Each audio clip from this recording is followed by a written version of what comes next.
Good afternoon, podcast listeners everywhere. Welcome to After the Bell, a Stunt Brothers production. I'm Martin Stubel. And I'm Roy Hunt, and we share your pain, having taught a combined 70 years. 70 years. I know, wow. So get out your marking, organize your supplies, or just pour yourself a coffee. I think I need something stronger. That's okay. And listen, engage, and interact with After the Bell, a podcast for you, the hardworking, dedicated teacher who wants free lesson plans, free advice, and a free meal. Oh, I always show up for a free meal. It's August. It is. It's the beginning of August, though. Yes. Right? Yes. It's a long, August is just a great month, and you got to enjoy it. Yes. Enjoy it, please. And today is August 3rd. Mm-hmm. And last week we celebrated your birthday, but August 3rd would have been my mom's birthday. Oh. And she would have been like 100 or 101. It's wow. Unbelievable. Yeah. So I always think of her on August 3rd, and I'm thinking of her today. And, fantastic. I'm thinking how great the summer is. Yes, it is. It's and again, you know, you're on the West Coast, and summer is amazing. You see the trees. Yeah. You feel the heat. Yeah. We know it's been a little smoky once in a while, Yep. and that's certainly discouraging, but hopefully people can still find time to make the best of To summer. enjoy it. Yeah. Yes. And we're going through our top 5 list of our favorite podcasts. That's We're right. now at number 3. You did your number 3 last week? I did my number 3. You're ready to do your number 3. I am. My number 3 was our episode 50. Okay. Kind of a celebration. We got to 50. And it was Talking Career and Retirement with Linda Watson. Wow. And I celebrate this episode for a couple of reasons. I think it's important that people think about their retirement, you know, so that you can enjoy it like I am, right? And be Well, I enjoy my retirement you do, too, absolutely. Like we are. I didn't want to speak for you. You might hate it. I don't know. I've learned not to speak for others. Okay, good. But also, Linda Watson is an icon in North Vancouver. She was a union leader. She was on the BCTF executive too. And her knowledge of retirement, because she also was the chair of the pension board, and our pension is well looked after because of Linda Watson. And her ability to explain and make it simple and also humorous when she talks about pensions is second to none. You know, and even we went to BCTF meetings, and even there, when she often would give a yearly update on the finances of the pension, it was very dry, kind of accounting. If most people did it, but when she did it, people would turn and go, "She's the only one I know that makes numbers fun," right? She was funny, she was engaging, and it just made people really feel secure that their pension was well looked after. And so having Linda on, we went to her place.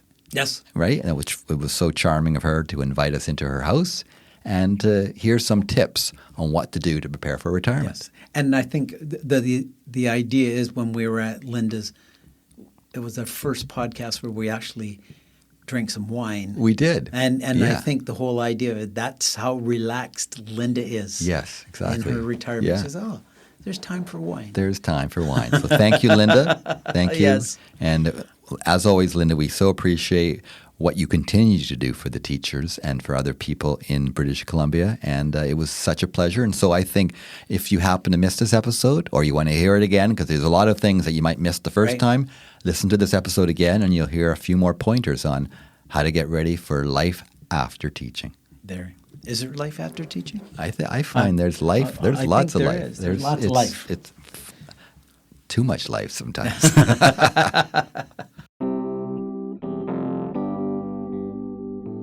Mr. Hunt, here we are. Here we are. Happy New Year to you. Happy New Year. And we had the funny thing is today is episode 50, but this is a bit of deja vu. I know.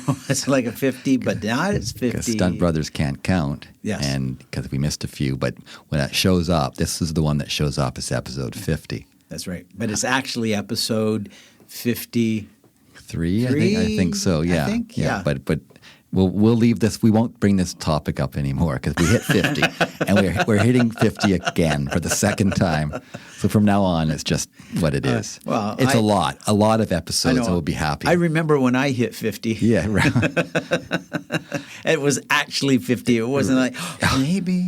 Well, I'm older. I do remember one year. I think I put myself older for a year almost, and then I realized, oh no, you're not that age yet. So that was a nice feeling. That's right. So kind of thinking you're 50 before you're 50 isn't such a bad policy.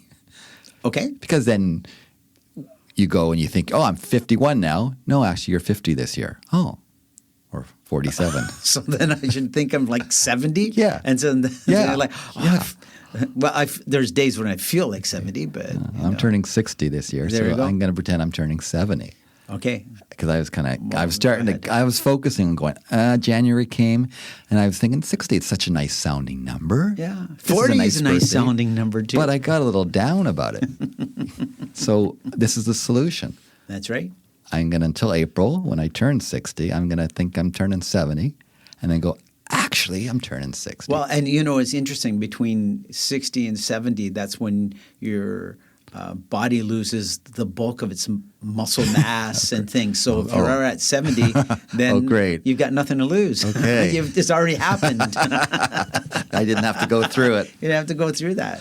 Well, we're back in the box. We were away from the box for Yes. the holidays, and we were in Pender Yes. last week introducing our episode, and here we are. It kind of feels good. Yes, well, it does. It feels familiar, but it's almost like we took some time off. It's like being retired, but not really retired. It's, it's kind of like me, I guess, where Right. I'm retired, but I was in the classroom yesterday. Yeah. So But you had a good break? it was a good break. Yeah. It was just nice slowing down a bit and just celebrating with the family. I love playing board games. I'm so happy that board So- games have a bit of a revival going on, Yes. right? I think it gives me hope for the future. Wow, there's a place called Strategies Yeah. in Vancouver that has, if anything you want in board games, that's the place to go. Yeah. And there's some really great board games out there. One of my favorites right now is Wingspan. Yeah. And it's We tried that out with you. Yeah. Yes, It's- yes. There's a I'm lot. glad listeners, if you had seen Roy, he did a lot of preparation work to teach us this game because there's a lot to learn. and There's a to lot teach. of working pieces to it, yeah. and it's not like Monopoly where you just step in and say, "Okay, I'll give you your money, you pass go, roll the dice." There's a lot more to it, but it's I think they call them engine building games, Okay. where you just add on and add on and add on. Yeah. I loved it, and you learn about birds. You do. You learn about Yeah. birds and where they come from and their wingspans, Yeah. because that's the name of the game, and what they eat. And I don't know. I just like in this good AI family world, online world, people are turning back to board games. People are buying vinyl. They're going outside doing things. I think there is a bit of a resistance to too much online. And I've actually discovered, because I tend to watch the news a lot, so the algorithms always send me the news, right? And Yes. That could bring you down right Yes, now. it right? can. But a hobby of mine has always been astronomy. So because I've been looking at more of those videos, I'm getting all this just great stuff about space and science and where we are in the universe. But even I did not think of this in this way. You know the odds that we are even here alive? You know what they are? They're 1 in 10 to the power of 2.6 million. That's 1 followed by 2.6 million zeros, my friend. Wow. So we need to every day celebrate. Celebrate being alive. Like it's incredible, right? Like that. Yes. That I made it. Right? Yeah, exactly. So Yes. I like that kind of stuff, and it helps. It's a diversion for me from other things. And we are moving on. And today we actually are going to focus more on retirement. Yes. Because it's where we're at, but getting ready for retirement. There's a lot to get ready for retirement when you're and it's teaching. And it's getting ready for retirement from the profession of teaching, as we keep saying, not retiring from life, right? Yes. You've got so many pursuits in life that you want to keep working on and doing and finding new things to do. And a lot of people start brand new careers even, Yes. right, when they've left that one profession. But we do have a pension plan that helps us pursue those things, right? That's right. So we're going on a field trip. Oh. Yeah, we're nice. going to go to someone that really knows her stuff. Okay. She's an icon in North Vancouver, Linda Watson, Oh, yes. I know. right? that. Like Yes. an amazing political activist, president of the union, but also very knowledgeable about the pension.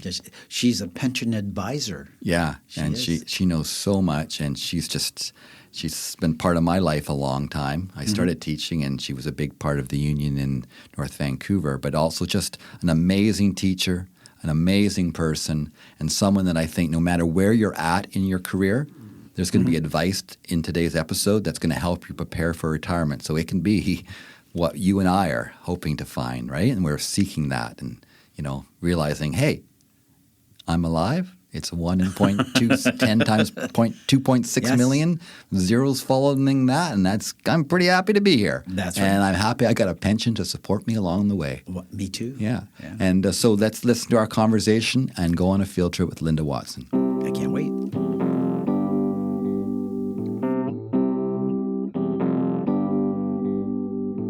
So here we are, Linda. Thank you for joining us. And we'll do a formal introduction in a minute, but we always like to start off with ABC 1, 2, 3.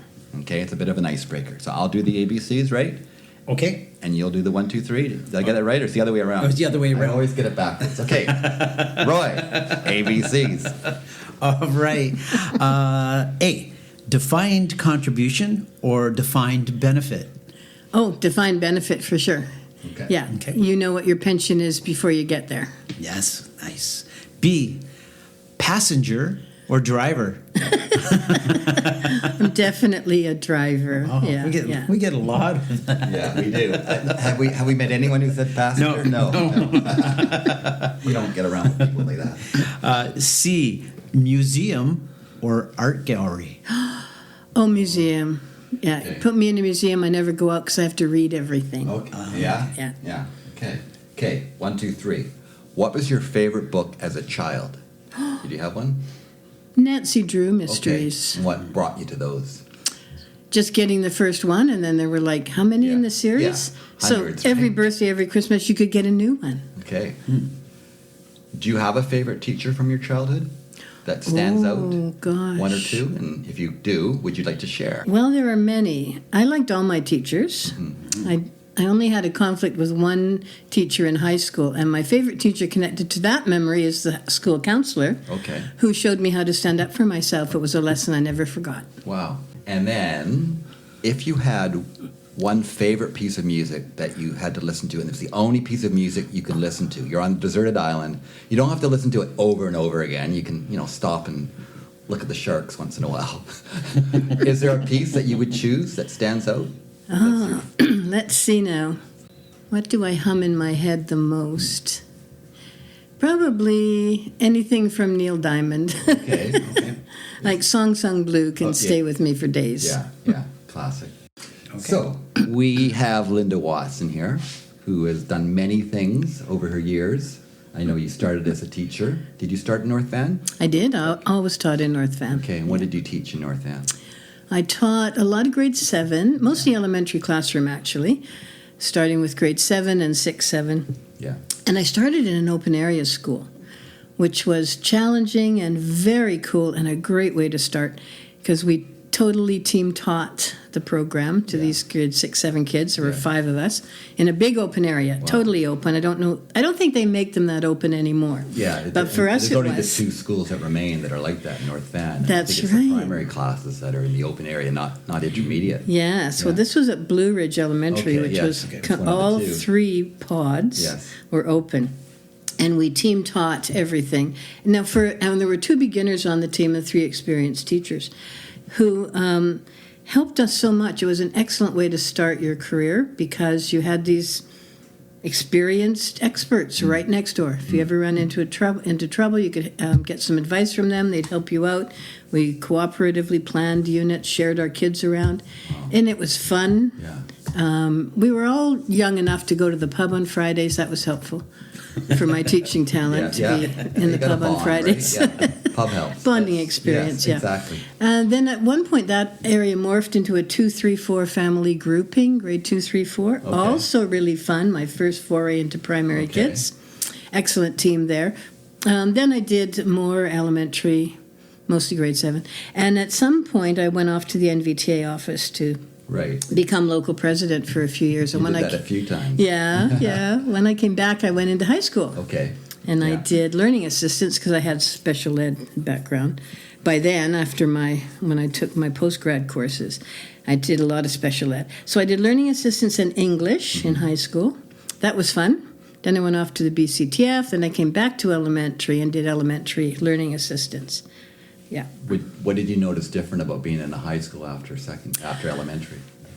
They're very different. Yeah. More different than I anticipated. Yeah. In high school, your blocks of kids rotate through you, so you don't get to know them as well as quickly. Right. You hardly ever see a parent. Yeah. That was strange to me. Yeah. It's really quite cool meeting the parents and getting some insight into their kids that way. And it's more of a partnership when you're in elementary with you and the parents helping out the kids. So in high school, didn't see parents, and the kids were fascinating. Young adults, they were wild and crazy, and they grew up about the end of grade 10, which was kind of cool. So by 11, they're actually human again. You see they're human again. Fabulous. Yeah. But high school kids have a far greater ability to get into serious trouble in their lives with the decisions. Dangerous age, right? That they make. It is. A lot of elementary teachers don't really understand what it's like to be a secondary teacher. Yeah. But secondary teachers are the same. Right, there's a lot of misunderstanding, and people think the grass is greener sometimes. Right, Right. I certainly heard that over my career. Yeah. Yeah. Well, it's interesting because I know in the family of schools they try to get the high school teachers and the elementary school teachers to work together, especially if the elementary school. I love the dog barking. It's just fantastic. The elementary school is a feeder for the. But it's tough because the worlds are so different. What's the name of your dog again? Buffy. Buffy. Yeah. Buffy's nice and quiet now. Well done, Buffy. What a cutie.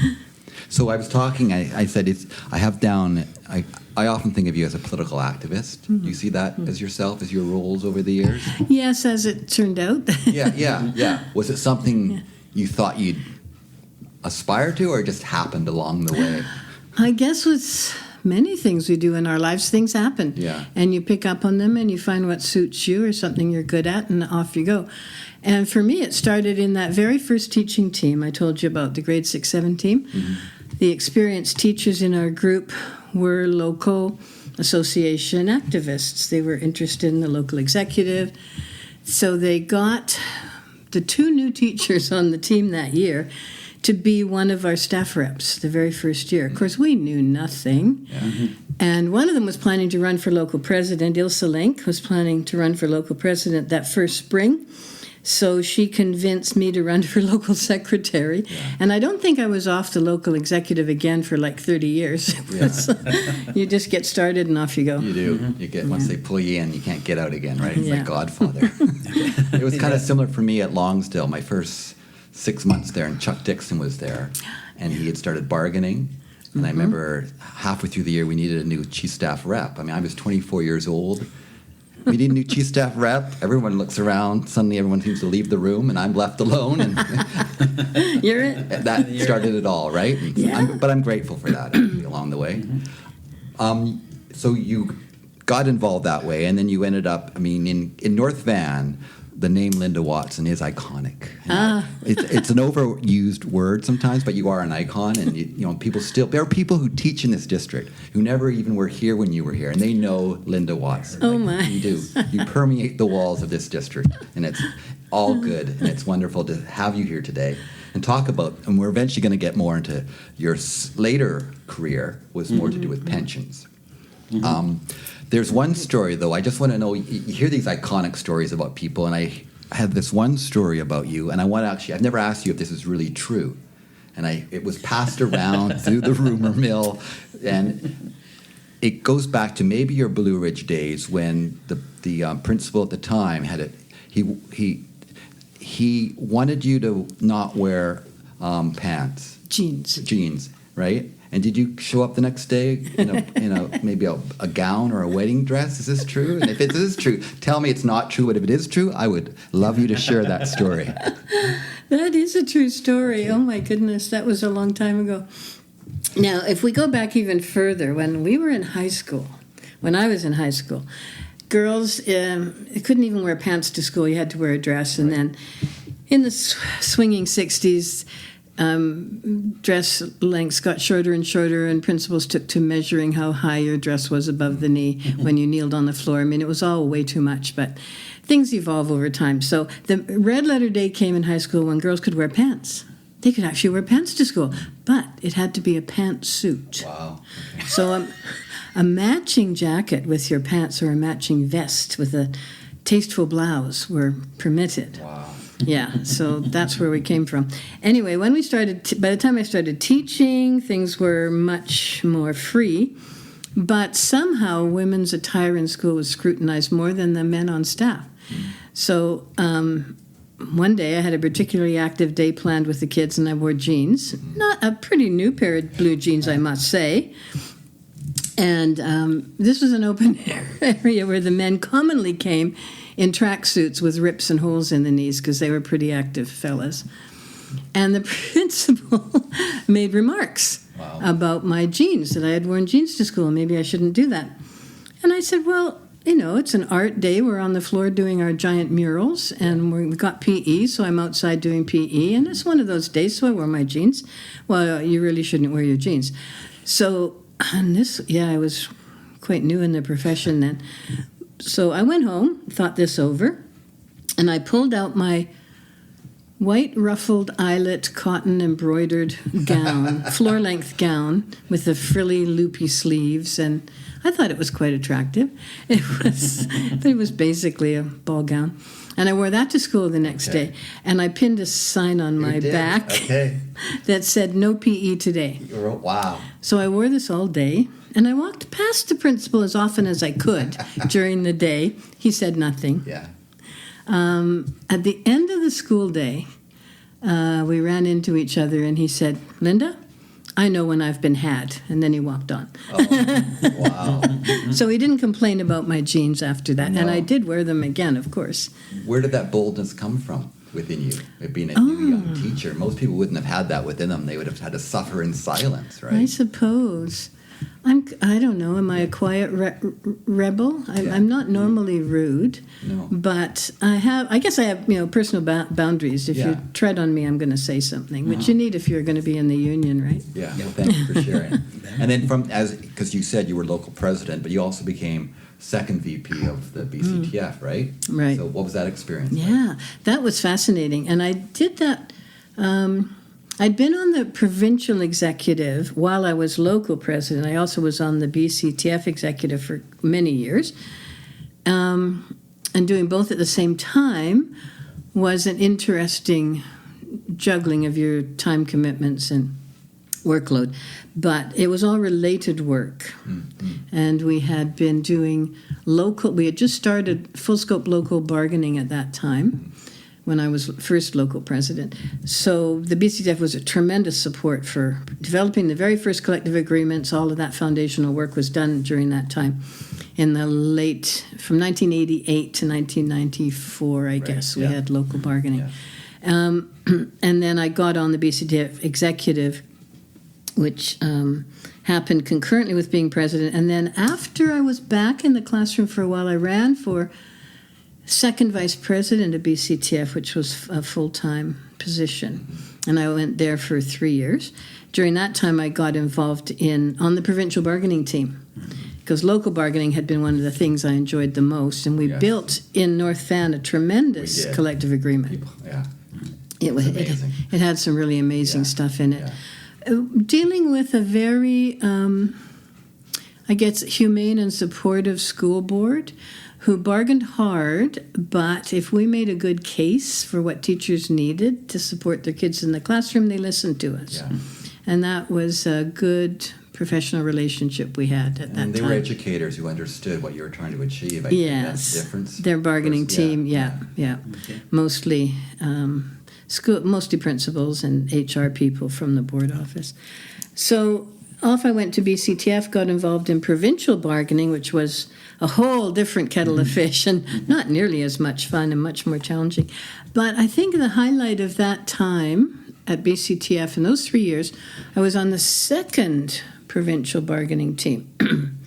The first team had a difficult time making headway with the collective agreement, and the second team we also had difficulty, but by then the NDP government had some goals of its own. for teacher bargaining from a public policy perspective.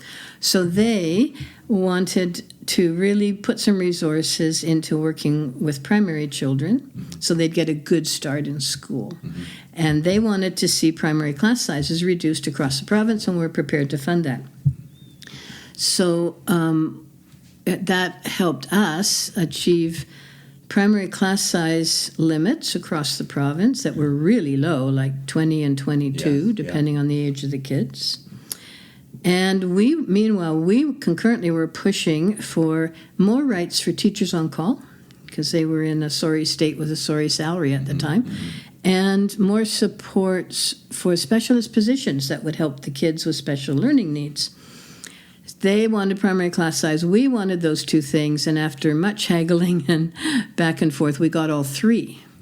So we got primary class size province-wide. We got staffing ratios for non-enrolling teachers, like librarians, learning assistance teachers, English second language teachers, counselors. And we got improved salary provisions and hiring rights for teachers on call. Yes. So that was a red letter day when we got all of that. Meanwhile, in our local bargaining in years prior to that, we had achieved primary and intermediate and secondary class size. We had all that stuff already in the local, and some good special needs support provisions. But the provincial primary class size numbers were better than ours, so that was wonderful. Then a few years later, the government changed. The government of the day decided to strip those provisions out of the collective agreement. We'll remember that. Yes. They legislated a contract with no class size, none of that stuff. It all disappeared. And we put out to our members a copy of the collective agreement with black lines all through it, page after page after page after page. Many Very things. Effective to see that. Many things. 15 years that was taken gone. away.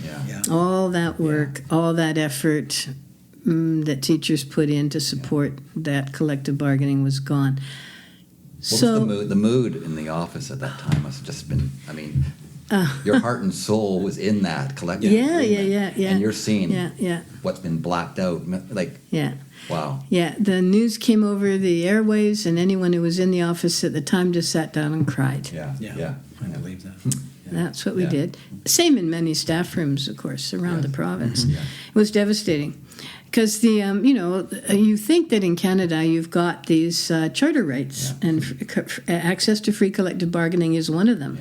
Well, they legislated the contract out of existence, so that hit like a ton of bricks. And the BCTF took the whole issue to the courts. The appeal took many years, and our local was one of them involved in preparing the case. So they sent Brian Porter, BCTF staffer, to our local, who went through our archives with us.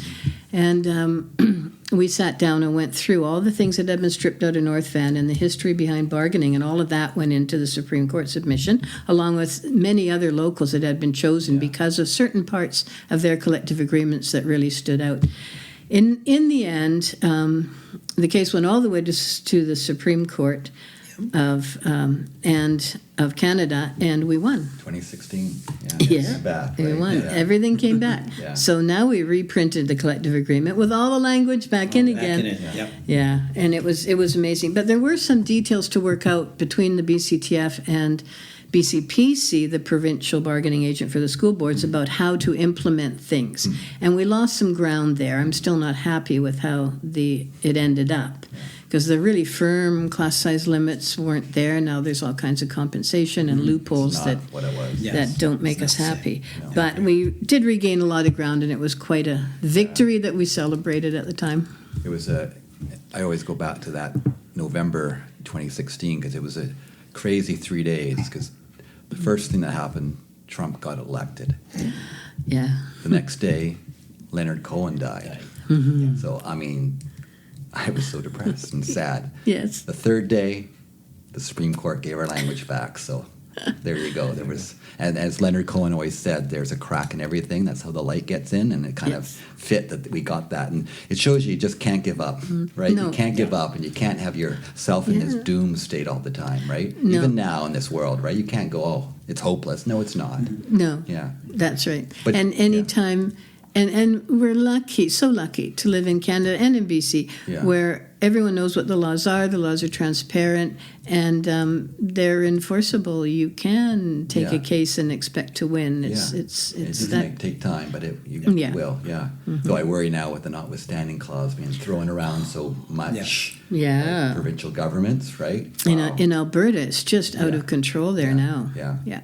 And then, Roy, I will let you jump in a minute. All right, yeah. I just want to know how the final kind of act of your career where you got into pensions, and what brought that about, where you became a vice chair of the pension board, correct? And chair. And chair as well, yes. So that's, a huge impact that you getting involved in that has had on members. So tell us about that part. Well, that's kind of a family story, really. Concurrent with all the bargaining stuff and local president stuff I was doing, many years before that, I became interested in pensions as a field of study and of interest, because my uncle, Bruce Watson, was the pension staffer at BCTF for quite a long time. He'd been a social studies teacher, and he applied to be on staff at BCTF. He did general local support, but then began to specialize in doing pension work there. And he was the BCTF rep on an advisory committee to the government's teacher pension plan board, and sat on that board as the only teacher. So when we'd have, and he lived in Burnaby, we lived in North Van, I was a teenager, so we'd come for family dinners, and the after dinner conversation would be my dad talking about pharmacy, because he was a pharmacist, and he was the president of the BC Pharmacy Association and later the Canadian Pharmacy Association. So he was all involved in negotiating rates and drug schedules with government, and he worked on a royal commission for BC pharmacy practice and Canadian stuff. Meanwhile, my uncle was head over heels with pensions and bargaining stuff for BCTF. So Dad would talk pharmacy, Bruce would talk pensions. And they'd go back and forth, each declaring that the other's topic was really quite boring. Who cares about pensions? Who cares about pharmacy rates? But I began to see that these were passions they had in pretty interesting fields when you got down to the details. So many years later, I get on the BCTF executive. They need an executive member to liaise with the pension committee that the Federation had. Every executive member had one or two committees under their wing. They would go to the meetings, report back to the exec, and kind of forward their projects. So I volunteered right away for pensions. That's where it started. And then when I was a second vice president, must have been in between collective bargaining rounds. Anyway, we started negotiating with the NDP government of the day on the joint trust for the teacher pension plan. So previously, our pensions were in total control of the government. Right. And we had someone like Bruce Watson there advising on behalf of teachers, but the government made all the decisions. Teacher pension board was all their people except for Bruce. But the NDP government wanted to offer the public sector unions the chance to jointly control their pension, which made sense because we fund half of it. Yeah. And it's foundational to our members' economic interest to have some say in their pension. So each of the public sector unions, that's teachers, college instructors, public service workers, and municipal workers, police, fire, municipal staff, and CUPE, our school board support staff, are part of municipal pension plan. So they each were negotiating with government at the same time for joint control of pensions, setting up joint pension boards, joint decision making, commitments on funding, all of that. And I was, as second vice president, part of the negotiating team for BCTF to set that up. And it called for joint pension boards to be set up where we would name, the members of the plan would name 5 people, and government would name 5 people, and they'd have equal votes. Well, this was revolutionary. This was our dream come true. We'd had joint control of pensions in the BCTF policy book for like 60 years, 50 years, and had been slowly working toward it, planting the seed in government's mind and so on. And there we had achieved it, and I was one of the 5 trustees named to represent plan members. And Uncle Bruce, the pension staffer whose dining room conversation started all of that years before, was named as the retired members rep to that same pension board. So that's where it came from. All right. Well, because we're talking about retirement, how has retirement been for you? Retirement is fabulous. You two know that. Yes, you do. It's all it's cracked up to be. It really is. It is. It's a suitable and much loved reward at the end of a long teaching career. It's fun. You get the gift of time. You get the gift of time. Yeah. And everyone I talk to who's retired says, I don't know how I ever worked. I've got so much to do, and now I have time to get it done.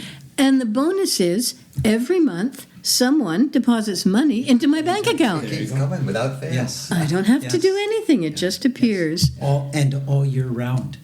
Yes. Yeah. 12 times a year. Yes. Absolutely. And even, I mean, it's not guaranteed, but these little cost of living bonuses that appear. Yeah. Wow. Yeah. Didn't have to fight for that or go on strike for that. There it is. Yeah. We did pay for that. Our BC Teachers Pension Plan is arguably the best in Canada for teachers because we have a really good pension formula. That's how much credit you get for each year you work. Plus, we have the best cost of living protection in the country for teachers. It's not guaranteed. If there's a special part of the fund that's reserved for cost of living, and if it really went down, bad investments over many years or something, and it couldn't afford full COLAs one year, then you wouldn't get full protection. But that hasn't happened yet. Wow. It's been full protection every year, and nobody else in Canada can say that. Even when they have lots of money in their inflation fund, they have limits in how much can go. So maybe they're going to get full Canadian COLA minus 1% or full COLA up to a certain limit. That's quite common in other provinces. So even Ontario doesn't have that. Yes. You hear so much about the wealth of the Ontario Teachers Fund. It's a powerhouse fund because of their numbers. Yes. But even they don't have full protection on all dollars of their pension. So we have a lot of new teachers starting out. What would your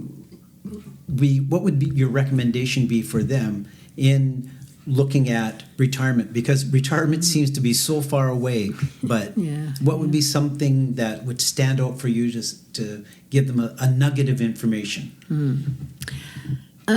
Yes, I think young teachers don't think about their pension every day, and I don't expect them to. I certainly didn't when I started out. No, it was very far away. Every May or June, we get that little blue and white members' benefit statement in our mailboxes at school that tells us about our pension plan. Of course, in the early years, I'd look at that, and my retirement year was like in the year 2000s, and this was only 1974. I started in 1990, and it said, 2024, whatever. That's like a science fiction movie. That's like after Halley's Comet was coming back. Who knew if you'd even be here? So it didn't register much with me. Of course, as you get older, it's going to matter more and more. And I actually saw a comment from a retired teacher recently who said, when I was a young teacher, I thought, boy, those contributions are way too high. That's too big a deduction. But now that I'm retired and drawing my cost of living protected pension, it was worth it. Yeah. So I think teachers will find that. And the more you teach, the more you realize the value that it's going to have for you over time. In these days of teacher shortages, we're crying for teachers on call. We're crying for new teachers to come into the profession. Having this really solid pension plan is a great retention tool for school districts. Yeah. So government should be supporting good public sector pensions to keep talented people in the field long term. Because don't you find people who don't have a pension plan, who may make much more than teachers do, because they're young, they don't put it aside, actually, right? Yeah. And sometimes I get this jealousy from those friends that have been in that world. Oh, you got your teacher's pension, aren't you lucky? Well, they could have put it aside. Yes. They made more money than I did, but they did not. So it kind of, even when you're not thinking about it and you're 25, 26, you know that the pension plan is thinking about it. Yes. Yeah, that's true. I think, for our qualifications, our salaries are not high. Yeah. But we have couple of things that many other people envy, which is, for the most part, job security with fair provisions in case you run into trouble in your practice. And we have this pension plan. So, we are trading those off on the immediate dollars today. And, as you get on and head for your retirement, you find that trade-off's worthwhile, even if you wonder when you're younger. So what's the ideal time to start preparing for retirement? Almost any time. I think, knowing more about your pension is good anytime, because some of those decisions you make when you're young will impact your pension later. A prime example is taking a mat leave.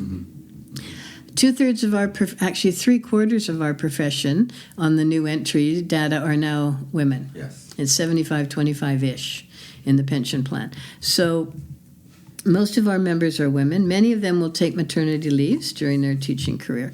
And the best thing you can do is take your mat leave, enjoy it, get your sub-plan on top of that, and purchase your pension service for the time that you're off on mat leave or childcare leave. But for mat leave in particular, there's a rule in the plan that the employer has to contribute their share of your pension premiums. You contribute your share, they have to contribute their share, if it's a mat leave or a compassionate care leave. If you're not returning to work after your mat leave and you're taking a child care leave, school board doesn't have to contribute anymore, but you can purchase that leave too. You just have to pay double premiums, theirs and yours. But financially, it always pays to buy your mat leave because the school board's going to pay for half of it. Okay. And I've talked to some teachers now who are close to retirement, and they're saying, I had 3 kids, and at the time I didn't have the money, I didn't buy the mat leave. If you need to borrow the money or take it out of your RRSP and transfer it right over, do it, because you get double the bang for your buck. Yeah. So you start planning early, including in those early years, on things like buying your mat leave, taking another leave of absence. Maybe you want to purchase that one too, although it's more expensive. And start planning well before you have to retire. I actually got an email from a teacher the other day, and this was end of November, I guess, and she said, I'm planning to retire in January. What should I do? Okay, where do I start? Wow. So that's a crash course in your pension planning. Well ahead of time. You should be looking at your anticipated retirement income. That's your teacher pension. And there's some decisions there about, do you take a joint life, how much, single life, guarantee period. There's lots to know about that, so it's not a simple decision. No. What's your Canada pension income going to be? As you get closer to age 60, the CPP information you get starts to tell you how much they predict your CPP will be. And to get that, you should register with My Service Canada account online. Go to the Service Canada website, set up your My Service Canada account. That's homework number 1. Okay. And in there, you'll also find a OAS information, how much your old age security will be, which only depends on how long you've lived in Canada. You don't contribute to it. It just is part of general revenues, old age security. So those are your 3 main sources of income. And meanwhile, I hope when you started teaching, you set up an RRSP and a TFSA. Yes. Because RRSP gives you a tax deduction for the money you put in. It grows interest-free, or at least tax-free. And when you take it out, you pay taxes. Yep. At a lower income, probably. Yes. But when you're retired, your total income's lower, which is part of your planning. It's going to be lower, yes. But here we are. We're all managing. Yes. Mm-hmm. There are things you can do to manage. And the TFSA, if you max out your RRSP, sock money into your TFSA, because although you don't get a tax deduction now, the investment earnings are tax-free when you take them out later. Yeah. So that's a really good vehicle too. And start going to pension workshops and seminars. The BC Retired Teachers Association offers online and in-person workshops. The Teacher Pension Plan has online webinars. The BCTF offers some online pension workshops too. And the Pension Plan website has print resources you can read to learn about your pension. I give some of the online workshops for the BC Retired Teachers Association, our Zoom workshops, and I also go out to locals and do presentations. And invariably, I tell them, go to more than one. One's not enough. So much information comes at you. It's overwhelming. It's like stream of consciousness, because we're trying to pack it all into an hour and a half or something. You won't get it all the first time. So you got to go 2, 3, 4 times before it all starts to make sense. Yeah. Well, and I think that's a really good idea, is you're getting your information, especially if you're going to the same format over 2, 3, 4 times. So you're hearing the same information over again. You're retaining more, as opposed to going onto a website and then getting a different opinion and getting a different opinion. I mean, if you were to look at, for example, when to take your CPP, you'll get 100 different variations of why you should or why you shouldn't, and what it really comes down to is, how much you need the money. Yeah. It's when to take your CPP, because now you can take it anytime between age 60 to 70. Well, that didn't used to be a decision point. It just started at 65. That was that. Same with old age security. Now it can be delayed from 65 to 70. You can't get it earlier than that. And those time points intersect with when you want to quit teaching. You can even take your CPP before you start teaching if you want. You can start it at 60 and teach forever. There's no retirement age anymore. No required retirement age, that is. But then you run into tax implications, of course, if you've got too much income. Heaven forbid one should have too much income.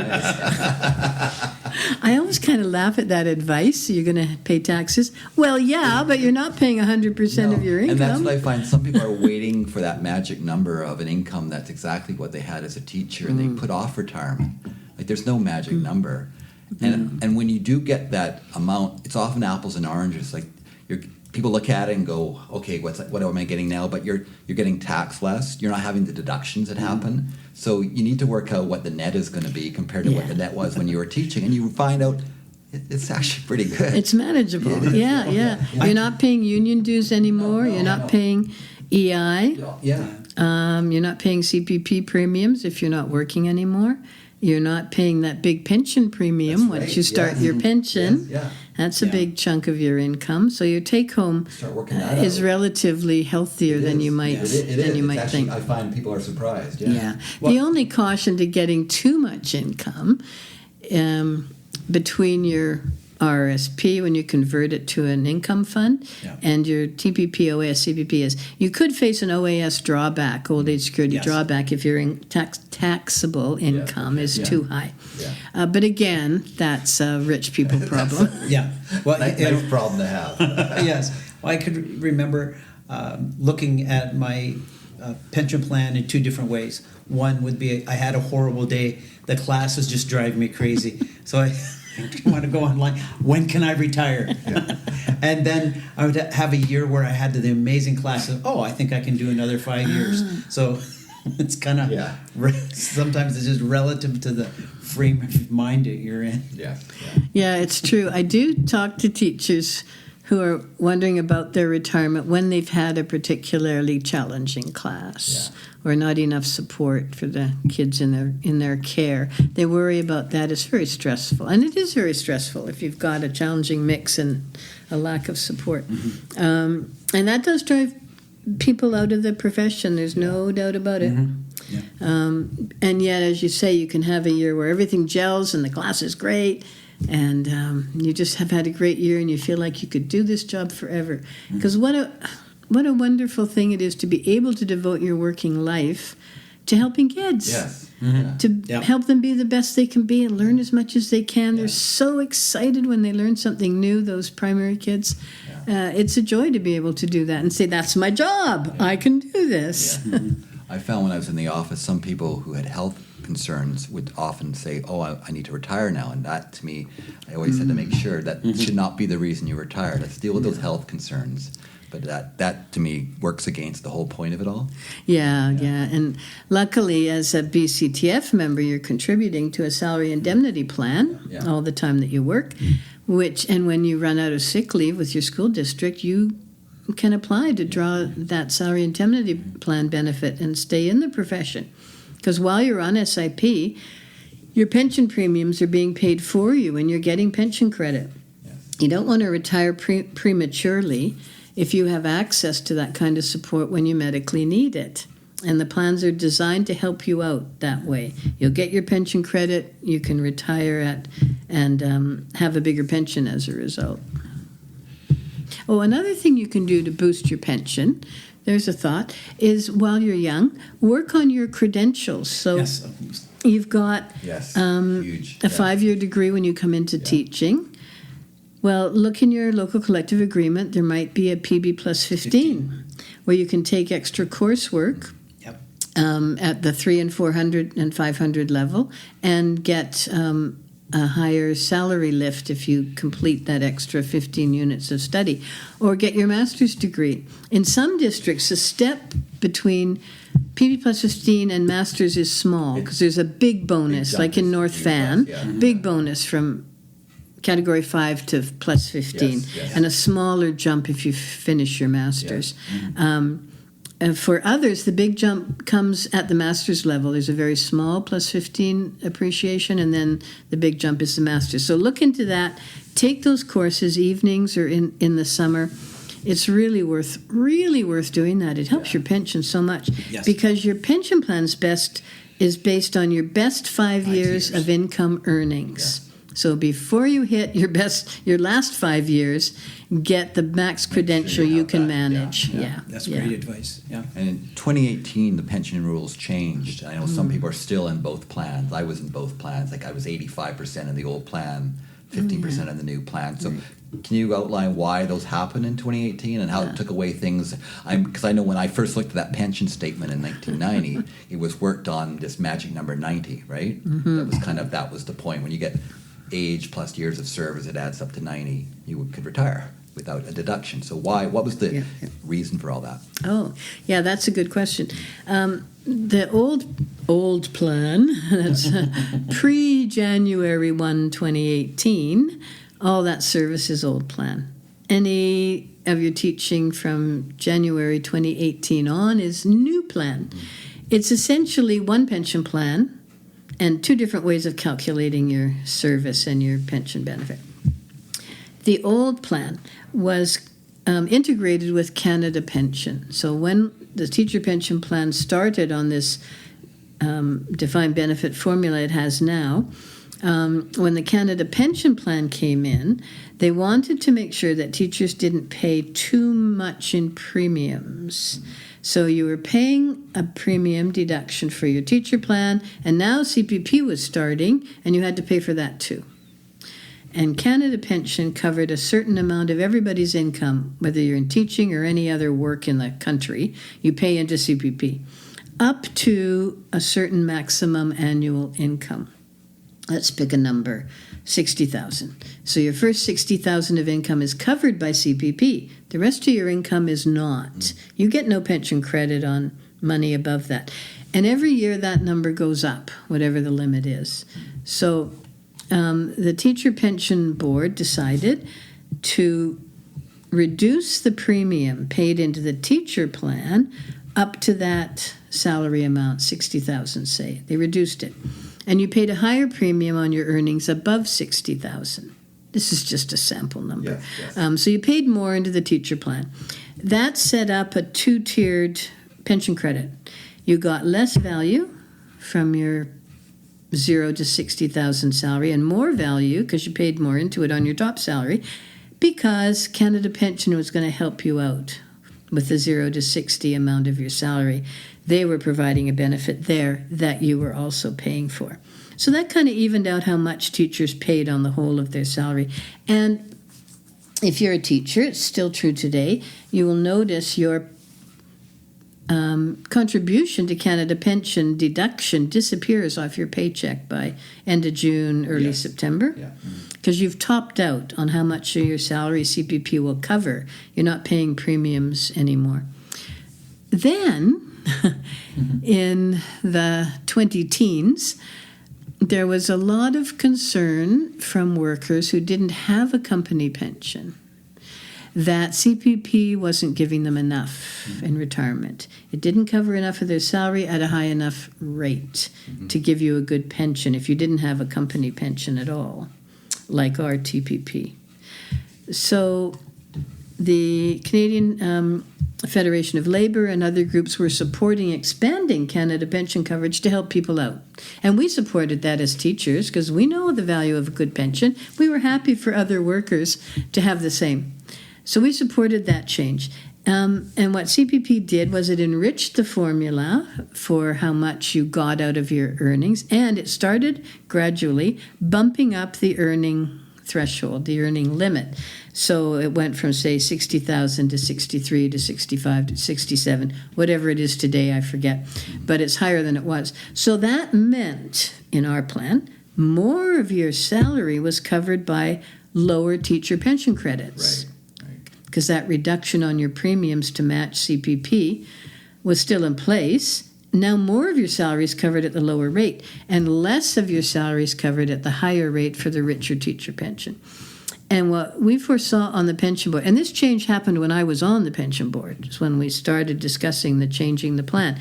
We wanted to protect teachers from future changes to CPP that would devalue the lower part of your earnings, the amount you're paying into CPP on, while maintaining value at the higher end.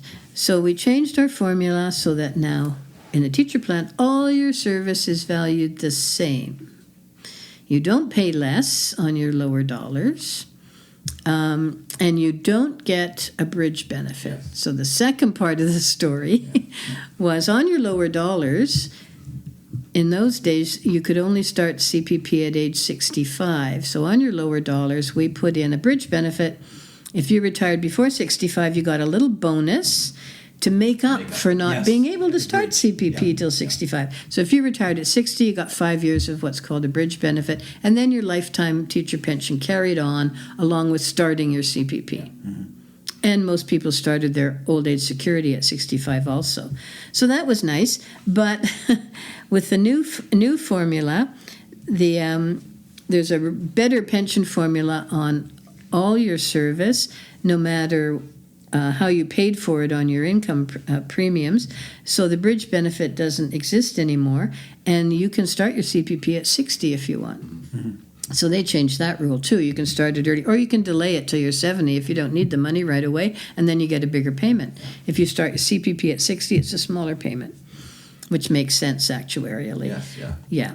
So in the old plan, if you hit the age 60 before you're retired, you had what's called an unreduced pension, meaning that was considered a normal retirement age for people. The earliest you could get your pension was age 55. But if you waited till 60, you would get no early retirement penalty for going early. And because if you go early, then you're not contributing as many years as someone who retires later, and you're probably going to draw your pension longer because you started it earlier. So the actuary says, okay, that's worth 3% a year reduction on your pension or whatever it is.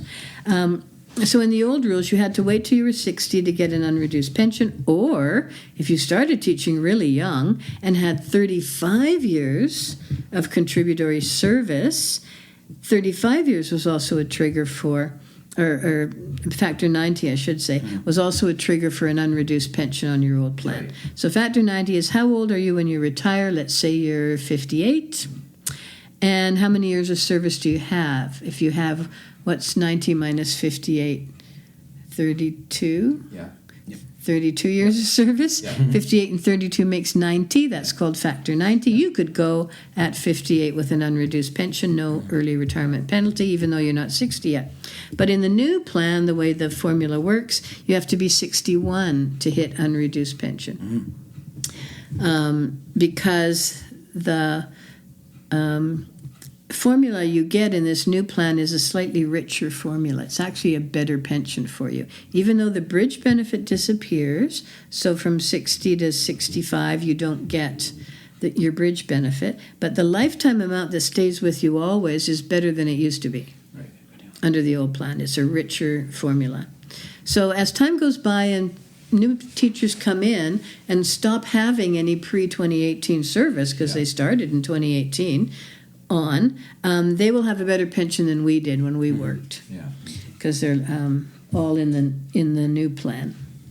But so, I mean, I just remember when it first came in, some people, I wish they'd all sat down and had you explain it the way you just did now. That would put a lot of people at ease. Because often people were, they were 95% in the old plan, but they would say, I can't retire till I'm 61 now. Right. Yes, they were going to get a slight little reduction. It was, we're talking $10 a month or something, but they focus on that number. So it was just nice the way you put it there. It's true. It was confusing for people. And I was on the pension board at the time, and we went around the province and did workshops in all the districts, trying to explain the formula and how it would work. To explain it all to people, and that was helpful, but it's pretty complex. It's a little hard to take it in. And there were some people adversely affected.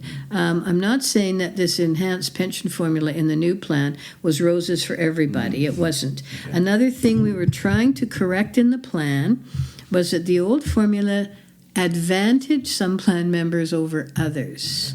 This new formula is much more even-handed, because if you had enough service to retire early, before age 60, you got a bridge benefit for a really long time. And the rate and people who, as time went on, years went on, people were starting to start teaching later. You could no longer get in with a 3-year training or a 4-year degree. You needed 5, you needed maybe some post-grad work. So people were starting the profession later, and fewer of them were hitting factor 90 by age 58, 59. So those people were getting more out of the plan. And people with high salaries were getting a better formula on their total salary, because the pension credits you got because of the CPP overlap on your beginning dollars, those were lower pension credits than at the higher salaries. So they were getting richer pensions than people whose bulk of their salary was below 60,000 or whatever it advanced to over the years. And that was an unfairness built into the plan that we wanted to erase. So the people who lost out on the new formula were early retirees who wanted to go early because they had been able to start at a younger age and took no leaves of absence. And women who took out mat leaves and child care leaves are not in that group. They don't get their factor 90 as easily as people who can simply work full-time always from the beginning. So the plans, compared to the premiums people put in, it disproportionately advantaged some groups, and that was taken out in the new formula. I think it recognizes the way things are today. Because I had to get 2 degrees, but I started teaching at 24 full-time. So I had, I TLC'd for 6 weeks. So I got, it was a lot easier for me to get to 90 than most people would. And especially now, I think most people, I'd say they're 29, 30, 31 before they're getting their full-time careers. People are starting later, they're taking longer. There's certainly the jobs, they're getting full-time jobs, but they're in their early 30s before they're actually starting to pay that professional salary. Yeah, it's true. And I think it's a societal evolution. Not everyone decides on their profession right away. University is not for everybody. No. Maybe you decide that later and decide, teaching looks attractive, let's look at that. All those factors came into play in the board, mulling it all over and deciding to make a more equitable plan that in the long run will give teachers a higher pension, And when you combine that with their CPP and their OAS, they're going to be much closer to the take-home they earned as a teacher than we were when we retired. So all in all, I think it's a good benefit for people. So once you retire, what healthcare options are available to you? Yes, we get this coddling from our employer as teachers. Yes. We don't have to scratch and claw for our benefits. Your bargaining teams did that for you years ago. We've had, in most school districts, fully paid medical services premiums when they used to charge premiums. Now the provincial government doesn't charge medical premiums. MSP's an employer tax. It's not part of your deduction anymore. Yeah. But extended health benefits are usually 100% paid by the employer. Dental benefits might be, say, 80% of the premiums paid, something like that. Life insurance, you get support with that. So all of those benefits we get while we're working. When you're retired, they all disappear. Yes, they do. This will be a shock. Huge. Yeah. And that's part of your learning as you investigate retirement when you're planning to see if you can afford to retire. Health benefits have to be taken into account for the first time in your working life. Yes. You've got to pay for extended health if you want drug coverage, physio, dental, and you have to pay for dental separately. That's a separate plan. Travel insurance, you got to pay for out-of-country travel insurance, which you should be doing now anyway if you're venturing across the border or anywhere else. So those expenses can really add up. While you're working, you're in a group, in extended health, of a whole lot of healthy young people. All those other teachers you work with are mostly healthy young people. Yeah. And so the school board can afford for you a really good plan with like a $5 million lifetime limit on extended health, that kind of thing. When you retire, you're in a group with a lot of old people like us. Yes. We're not so healthy anymore, try as we might. Can't avoid it. We've got a few medications coming in, things like that. So your group changes and the level of coverage drops. So in some extended health plans, you might see $250,000 lifetime limit or $500,000 lifetime limit compared to the $5 million you used to have. So get used to it. Of course, one good thing is if you're in one extended health benefit plan, and I'll talk in a minute about what's out there, and if you top out on it, if you happen to be in a lot of expensive biological medications or something, biologics, and you top out, then you can switch plans. You can join one of the other options available to you. They're happy to let you in, and you can start over. As long as you don't have a 60-day gap in coverage, you've got to be watchful for that. So after you retire, when you're retiring, you find out from your school board, how long does my coverage last? And for most of people, it's Pacific Blue Cross doing their coverage in BC. How long does my coverage last? For most school districts, it's going to be you're covered to the end of July if you retire in June or the end of August. A few districts like North Van will cover you to the end of September, the end of the next teaching month after retirement. So if you go in December, you're only covered to the end of January. So check that out, and you want your new coverage to start on that date. So you have to decide, do I still want extended health or not? Do I want to take on a dental plan or just self-insure for that? I certainly need a travel plan if I'm going to travel in retirement, because that's one reason you retire. You want to go traveling at non-peak times. And the premiums can be surprisingly expensive, and if it's a travel plan, the older you get, the more it costs you to travel. That's for sure. So you can look at getting individual trip coverage. When you buy an airline ticket, they'll offer to sell you cancellation insurance. If you buy a cruise, they're going to offer to sell you insurance for your cruise, travel medical. Or you can join a group plan. Group plans are commonly cheaper than individual plans. And a group plan will offer you a whole year worth of coverage for which you pay monthly. And the younger you are, the more reasonable that premium will be. And then you can take any number of trips you want during the year.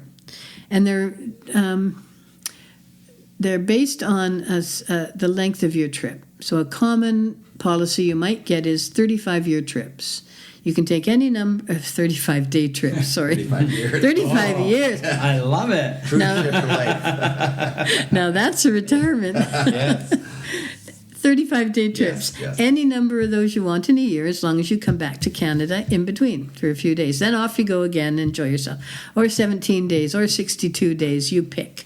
And some plans allow you to go up to 292-day trips. Okay. You're doing that incredible around the world thing you saved up for years. You can even do that on some of these travel plans. You pay more premiums, of course, for the longer trips.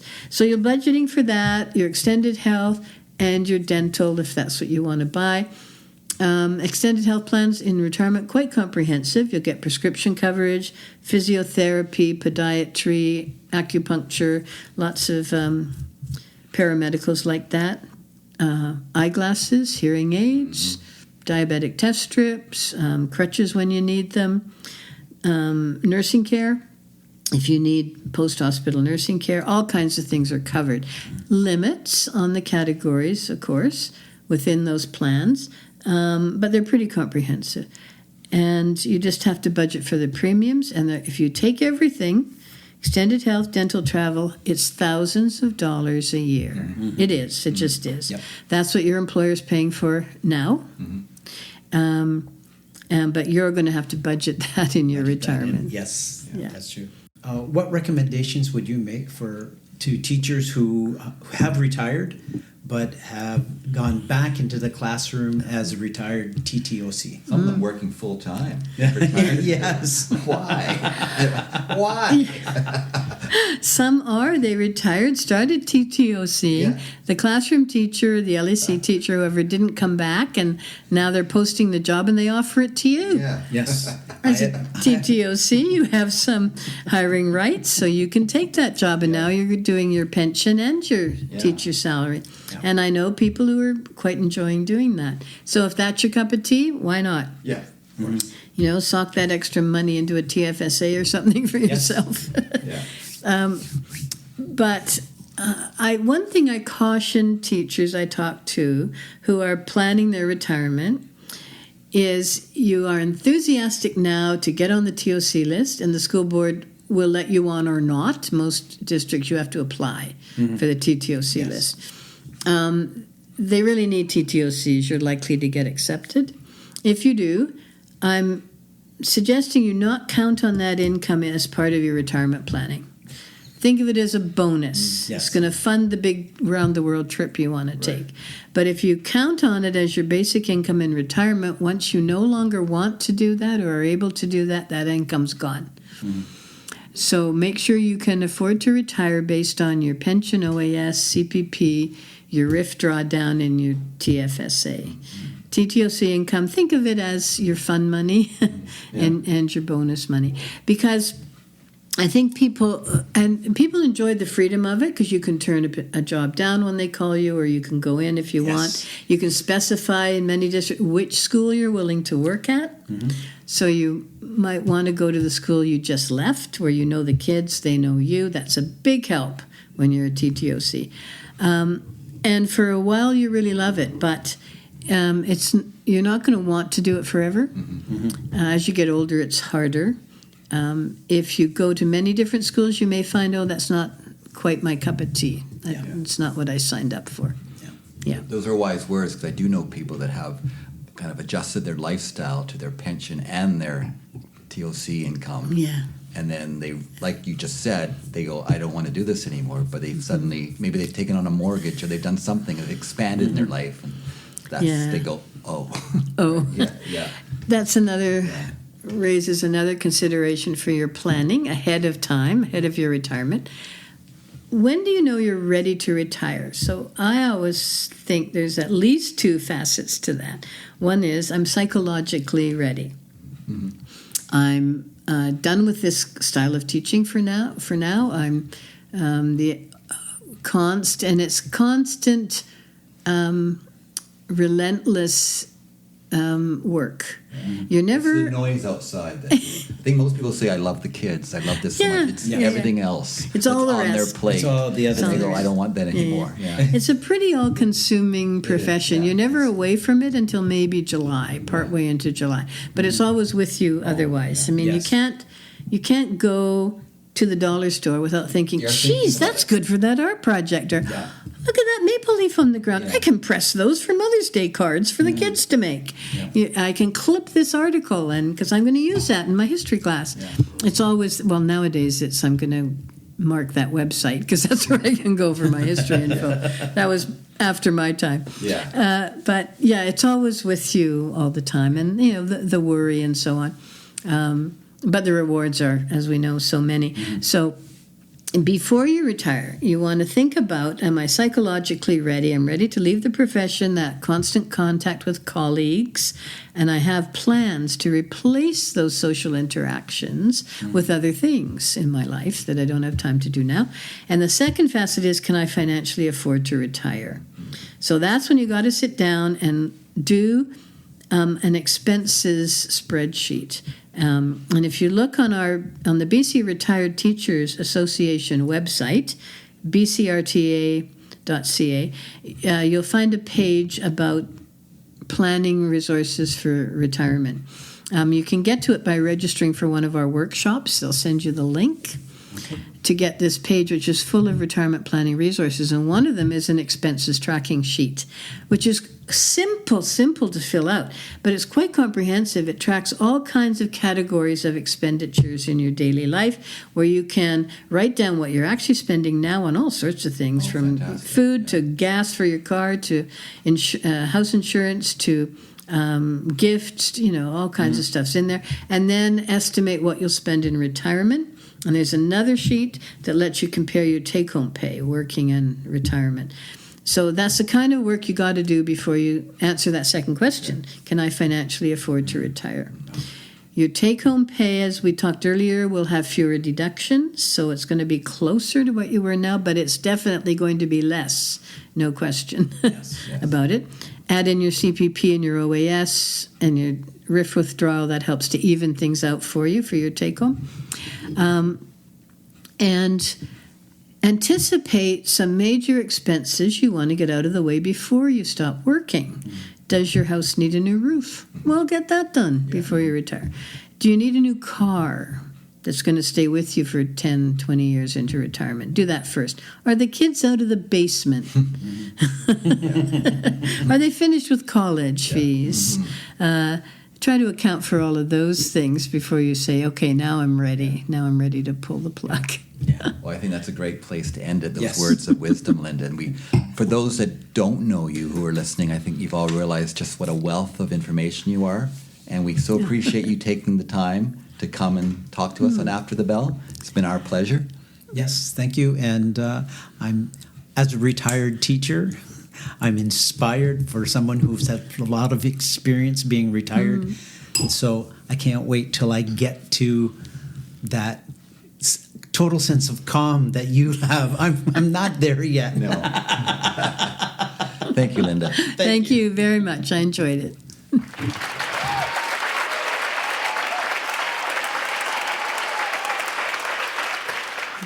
Well, I really enjoyed that, talking to Linda about retirement. And she is, I guess, the poster child for me now as a retired person to see how long she's been retired and what she's done. I bow down to her, see how she enjoys being retired and how calm she is about the whole thing. And Well, she's calm because she's done so much work her whole life preparing for it. She's so knowledgeable that she's worked it out. But it's kind of like when you want to paint your house or you want to do some work in your house and you go to someone else's house and you do the work for them and then you go, oh, I know what I'm going to do differently. So maybe after she's advised all those people about retirement, and she says, and now that I know how to retire because I saw all the mistakes I made beforehand. Exactly. I don't believe that. Not at all. But it was a great conversation, and we really enjoyed having her on for Season 2, Episode 10. Yes. Yeah. So there you go. Thanks, listeners, for joining us on After the Bell, and we'll talk to you next time. Bye-bye. This podcast is organic, taking shape with each episode. Building resiliency for teachers everywhere. That sounds great. And our website is stuntbrothers.ca. That's stuntbrothers.ca. We will chat again. After the bell.